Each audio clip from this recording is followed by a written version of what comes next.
Hi guys. In today's video, I'm going to show you how to remove charge-offs from your credit report.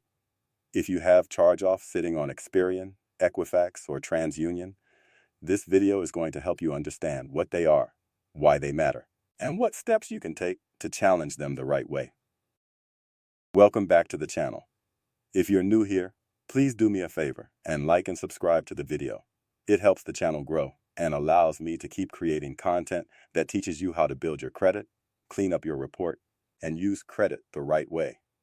Now, today's video is important because a lot of people have charge-offs on their credit report, but they do not really understand how damaging they can be. So let's get straight into it. The first thing you need to understand is what a charge-off actually is. A charge-off is a debt that an original creditor has written off. This usually happens when the creditor believes they are not going to collect the money from you. So instead of keeping that debt active on their books, they write it off as a loss. In many cases, they may also sell that debt to a collection agency. That is why you may see the original creditor reporting a charge-off, and then later you may also see a collection company reporting the same or similar debt. In simple words, a charge-off is a debt that you once owed to an original creditor, but the creditor wrote it off and may have transferred or sold it to someone else. Now here is where many people get confused. Some people say, don't worry about charge-offs. They don't matter. That is not always true. Even if a charge-off does not drop your score as much after some time, it can still hurt your approval chances. Underwriters do not like charge-offs. So when you apply for a car loan, a mortgage, a credit card, business funding, or any major loan, those charge-offs can still affect the decision. It leaves a bad mark on your credit profile. It shows that at some point, an account was not paid as agreed, and the creditor had to write it off. That is why charge-offs are serious. So in today's video, I'm going to show you a few ways you can challenge charge-offs and work on getting them removed from all 3 credit reports. The first thing you want to do with any charge-off is look for errors. This applies to charge-offs, collections, late payments, and almost any negative item on your report. You have to understand this clearly. Everything on your credit report must be accurate, timely, and verifiable. That means the account name must be correct. The account number must be correct. The balance must be correct.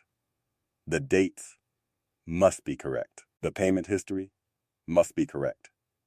The status must be correct.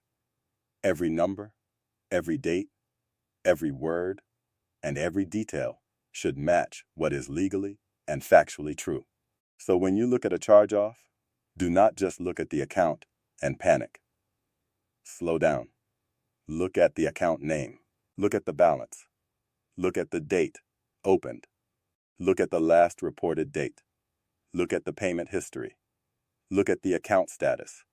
Look at how it is reporting on Experian, Equifax, and TransUnion. A lot of people have inaccurate information on their credit reports and never notice it. So these negative items stay there for years because nobody ever challenged the errors. That is why your first step is always to review the report carefully and find anything that does not look right. If one bureau is showing one balance and another bureau is showing a different balance, write that down. If one bureau has one date opened and another bureau has another date, write that down. If the account number is different, write that down. If the status is different, write that down. These details matter because the bureaus are supposed to report accurate information. Now, the second strategy is what I call a hardship letter.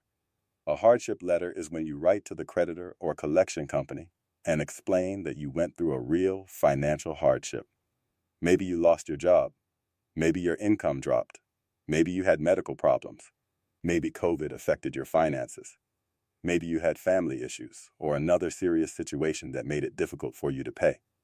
The point of a hardship letter is to explain your situation and ask them to remove, forgive, cancel, or settle the debt based on your hardship. Now, you need to be honest. Do not make up a fake hardship. Do not lie. Do not exaggerate. But if you really went through something that affected your ability to pay, then this can be a good option. A lot of people have had success using hardship letters. especially when they can explain clearly what happened and why they could not satisfy the debt. When you send this kind of letter, you can also ask whether the debt can be canceled and reported properly.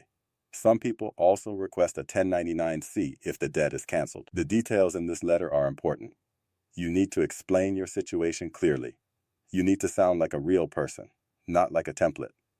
You need to make the letter personal, simple, and direct. If you are writing this yourself, make sure you write it in your own words. Do not just copy and paste some random letter from the internet. The third thing you want to check is the statute of limitations. Earlier, I said that everything on your report must be timely. This is where timing becomes very important. The statute of limitations is the amount of time a creditor or debt collector may have to legally sue you for a debt. Every state is different. In some states, it may be 3 years. In some states, it may be 4 years. In some states, it may be 6 or 7 years. So you need to search for the statute of limitations for debt or written contracts in your state. This is very important because if the debt is old, you do not want to accidentally restart the clock. For example, if you have an old debt and you make a payment on it, you may restart the statute of limitations in some situations. That means you could make the debt more legally active again. So before paying old debt, you need to understand what you are doing. If the debt is past the statute of limitations, that can become a strong point in your letter. You can explain that the debt appears to be outside the legal time frame for collection based on your state statute of limitations. You can also state that you have not been sued, you do not have a judgment on the debt, and you have not made any payment since the original date. Again, make sure what you are saying is true. Do not claim something that is not accurate. The main point is this: do not blindly pay old charge-offs without understanding the legal timeline, because one wrong payment can create a bigger problem for you. Now, the fourth step is disputing the debt.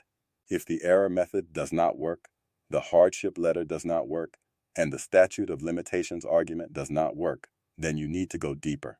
This is where you dispute the charge-off and request proper verification. You can use a verification method or a 609 style letter. But here is the important part. Do not send a generic template. Never send a letter that sounds exactly like everyone else's letter.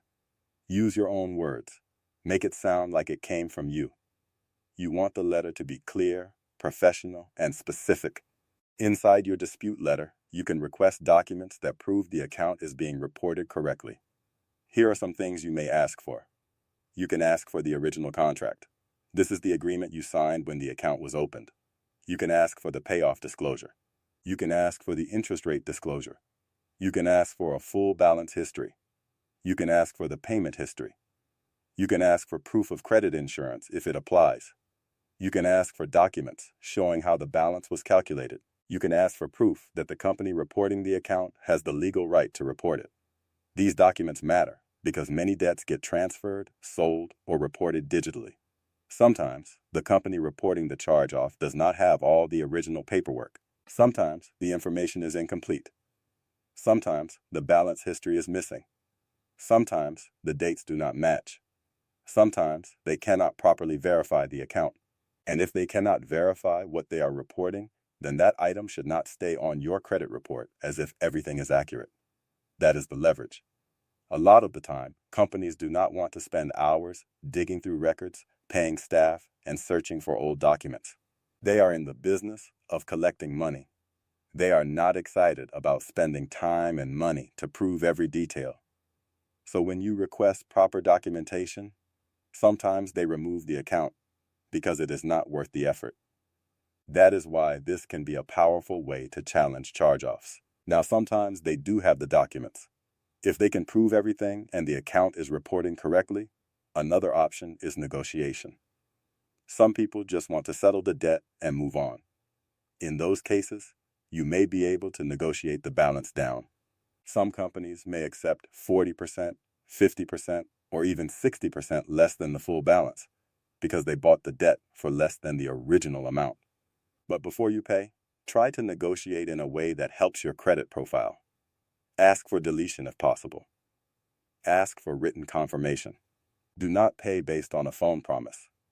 Get everything in writing before sending money, because if you pay and they only update the account as paid, the charge-off may still remain on your credit report.